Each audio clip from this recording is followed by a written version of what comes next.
నూలు నూలులో శతాబ్దాల గౌరవం, పట్టు పరంపరకు ప్రతీక, సంప్రదాయానికి శాశ్వత చిరునామా సఖీ. నమస్తే, వెల్కమ్ టు సుమన్ టీవీ. నేను పద్మిని. ప్రస్తుతంతో పాటు ప్రముఖ ఆధ్యాత్మికవేత్త, జ్యోతిష పండితులు, అమ్మవారి సేవకులు, దత్త గణపతి ఉపాసకులు మురళీధర శర్మ గారు మనతో పాటు ఉన్నారు. మాట్లాడదాం. నమస్కారం అండి. మహాదేవ.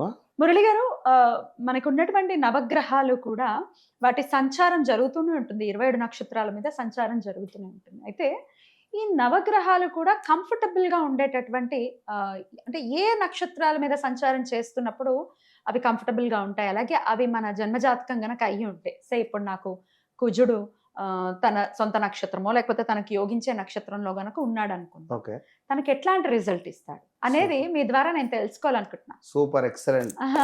తప్పకుండా. ఎస్, ఆల్ 9 ప్లానెట్స్ గురించి చెప్పండి. ఒకవేళ మీకు జాతకం గనక తెలిసి ఉండి మీ మీ నవగ్రహాలు కూడా ఏ నక్షత్రాలు ఉన్నాయో చూడండి, కామెంట్ చేయండి. సార్ అనాలిసిస్ ని కూడా వినండి. ఒకవేళ తెలియదు అనుకుంటే ఖచ్చితంగా మీరు వీడియో చూసిన తర్వాత తెలుసుకోవాలి నా జాతకం ప్రకారం అనుకుంటే కాంటాక్ట్ చేయొచ్చు. చెప్తారండి? తప్పకుండా అమ్మా. అంటే ఇక్కడ యోగవంతమైనటువంటి నక్షత్రాలు కాదు కానీ నేను చెప్పబోయే విషయము, వారి జాతకంలో ఒకవేళ ఫలానా చంద్రుడు ఈ నక్షత్రంలో ఉంటే, ఫలానా సూర్యుడు ఈ నక్షత్రంలో ఉంటే, ఫలానా రాహువు ఈ నక్షత్రంలో ఉంటే, వారి నక్షత్రం కానీ వారి జాతకం కానీ ఎట్లా ఉన్నా కూడా వారి జీవితంలో స్టార్ అయిపోతారు. సూర్యుడు ఈ నక్షత్రంలో ఉన్నా, ఒకవేళ నేను చెప్పబోయేది మన సబ్జెక్ట్, శుక్రుడు ఫలానా నక్షత్రంలో ఫలానా ప్లేస్లో ఉంటే వారు ఎట్లా అంటే జీవితంలో ఒక రాజయోగులుగా సెట్ అయిపోయేటువంటి జాతకం అది.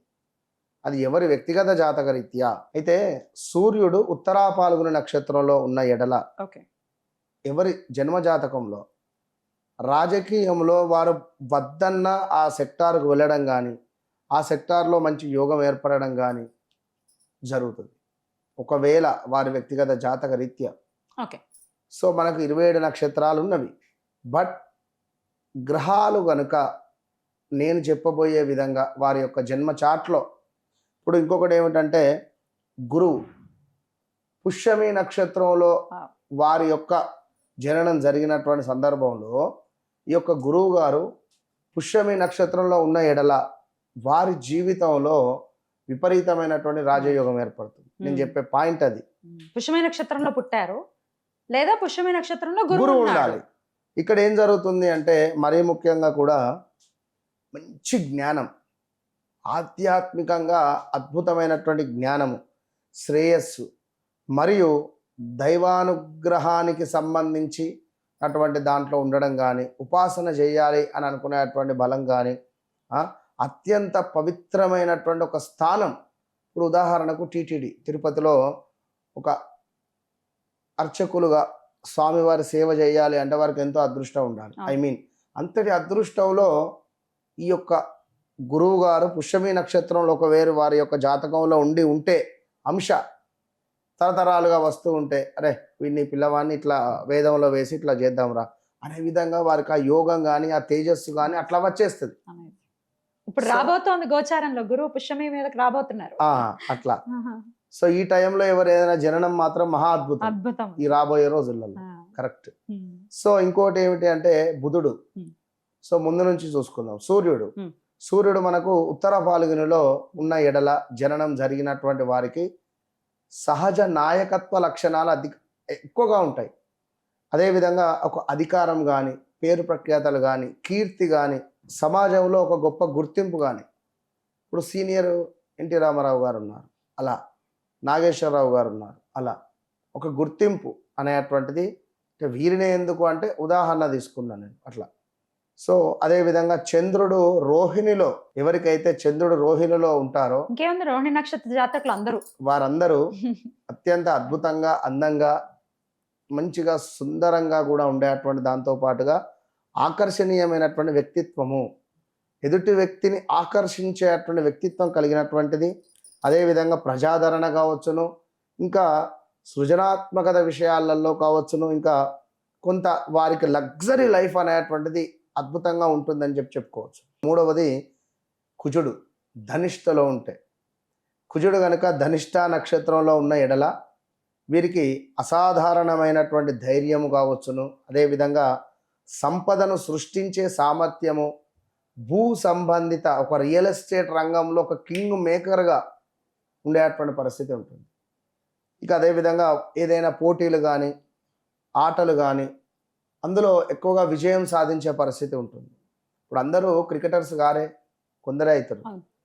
సో ఫుట్బాల్ ఆడేవారు కొందరే ఉంటారు, టెన్నిస్ ఆడేవారు కొందరే ఉంటారు. ఇప్పుడు గుర్రపు స్వారీ అందరికీ రాదు. సో ఒక కుజుడు వారి జాతకంలో అద్భుతంగా ఉండాలి. ఇక మరొకటి ఏమిటంటే ఆశ్లేష, బుధుడు ఆశ్లేష నక్షత్రంలో ఎవరికైతే ఉండడము ఈ జననం జరుగుతుందో వీరికి పదునైనటువంటి తెలివితేటలు, ఎంత పదును అంటే ఇప్పుడు ఒక చాకు ఏ విధంగా పదునుగా ఉంటుందో అంతటి తెలివితేటలు ఉంటాయి, మాట విధానం ఉంటుంది, దైవానుగ్రహం ఉంటుంది. వారు ఏదైనా చెప్తే ఖచ్చితంగా జరిగేటువంటి పరిస్థితి ఉంటుంది. నోటి నుండి ఏదైనా వచ్చిందంటే వాక్ శుద్ధి ఎక్సలెంట్గా ఉంటుంది. వ్యూహం, ఏమైనా వ్యూహాలు పన్నడం కావచ్చు, అందులో మీరు చాకచక్యం అన్నట్టుగా కొన్ని మాటలు, ఇప్పుడు త్రివిక్రమ్ శ్రీనివాసరావు ఉన్నారు, వారి మాటలు కానీ ఎంత అద్భుతంగా ఉంటాయంటే అంత అద్భుతంగా ఉంటాయి. సో ఆ విధంగా ఇంకా ఎదుటి వ్యక్తిని ఏదో ఒక రకంగా వారు ఒప్పుకోవడమే వీరు మాట్లాడితే. ఇలాంటి వారు మార్కెటింగ్ ఫీల్డ్లో ఉంటే ఆ సంస్థకు కానీ వారికి కానీ ఎక్సలెంట్. ఇక మరొకటి ఇందాక పుష్యమి గురుడు అని చెప్పుకున్నాం. ఇక శుక్రుడు చాలా అద్భుతమైనటువంటి గ్రహం ఇది. శుక్రుడు చాలా సూపర్. ఈ శుక్రుడు కనుక ఒకవేళ పూర్వ పాల్గొనే నక్షత్రంలో ఉన్న ఎడల అదే వారికి అధికంగా ఇగో 1, 2, 3, 4 మ్యాక్సిమం ఒక పుట్టుమచ్చలు ఒక 4, 5 కనబడతాయి వారికి. పూర్వ పాల్గొనే నక్షత్రంలో శుక్రుడు ఉన్న ఎడల ఈ గదువ అనేది కొంచెం కొచ్చగా ఉంటుంది, అంటే లైట్గా షార్ప్గా ఉండడము. వారు మాట్లాడిన ముద్దు ముద్దుగా కానీ వారి ముఖంలో కూడా ఒక ఎక్సలెంట్ ఒక స్పార్క్ అనేటువంటిది ఉంటుంది. సో వీరేమిటి విలాసము, ఆకర్షణ, కళాత్మక నైపుణ్యము, సంబంధాలలో కొంత బంధుత్వం కావచ్చును, లైక్ భార్యాభర్తలకు సంబంధించింది కావచ్చును, కొంత లగ్జరీ ఈ సంబంధాలలో కూడా మంచి అద్భుతంగా ఉండేటువంటి పరిస్థితి ఉంటుంది. లగ్జరీ లైఫ్, లగ్జరీ కార్లు, లగ్జరీ విల్లాసు ఈ విధంగా వారి జీవితంలో ఉంటవి. ఇక శనైశ్వరుడు అనురాధ నక్షత్రంలో ఉంటే శనైశ్వరుడు క్రమశిక్షణ కావచ్చును, విధేయత కావచ్చును, నెట్వర్కింగ్ రంగం కావచ్చును, శక్తి, పట్టుదల, మంచి విజయాన్ని చేకూర్చేటువంటి పరిస్థితి ఉంటుంది శనైశ్వరుడు.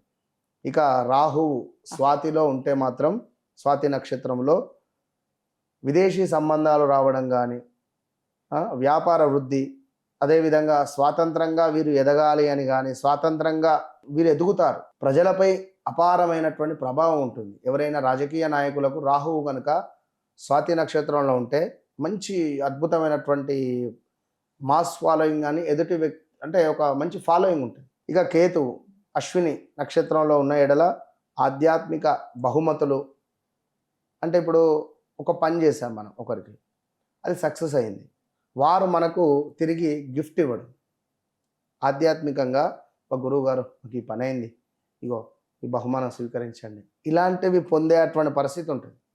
ఈ యొక్క మనకు అశ్విని నక్షత్రంలో కేతు ఉంటే.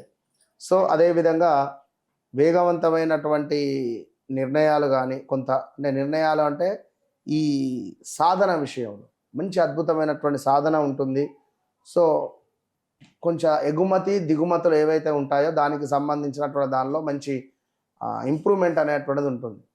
సో ఓవరాల్గా ఈ యొక్క 9 గ్రహాలకు సంబంధించి వారి వారి జాతక రీత్యా మనం చెప్పినటువంటి సొంత నక్షత్రాలలో ఒకవేళ ఉంటే, ఇప్పుడు మీరు అన్నట్టుగా ఇప్పుడు పుష్యమి రాబోతున్నది, అంటే గురువు పుష్యమి మీదకి రాబోతున్నారు. అవును, ఎస్, ఆగస్ట్ 4 వస్తున్నాడు.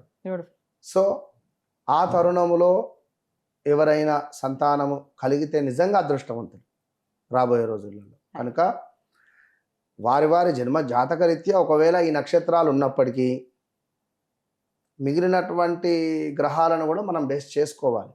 ఇప్పుడు ఇది ఉంది అని చెప్పి మ్యాచ్ అయ్యాయి, మిగిలినవి కూడా చూసుకోండి. సో ఇవి ఏ స్థానంలో ఉన్నా కూడా మీ జీవితంలో ఎప్పటికైనా మీరు ఒక ఉన్నతమైనటువంటి స్థాయిలో నిలబడతారు. రైట్ అండి, అద్భుతంగా వివరించారండి, కృతజ్ఞతలు. నమస్తే.